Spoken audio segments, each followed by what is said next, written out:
Am I the only one that didn't know you can access Roblox on a Nintendo Switch? Let's find out how. Unfortunately, as of today, there's no official Roblox app for the Nintendo Switch.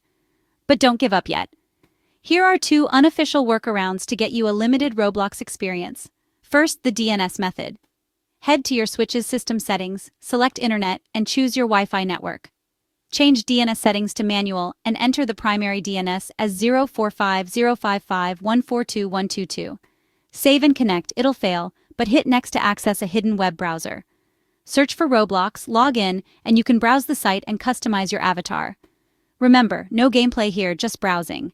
Next, the advanced option using Android on a modded Switch. This risky method involves installing custom firmware. If successful, you can download the Android version of Roblox. Be cautious. This voids your warranty and can brick your device. These methods aren't perfect, but they're worth a shot if you're eager to explore Roblox on your Switch.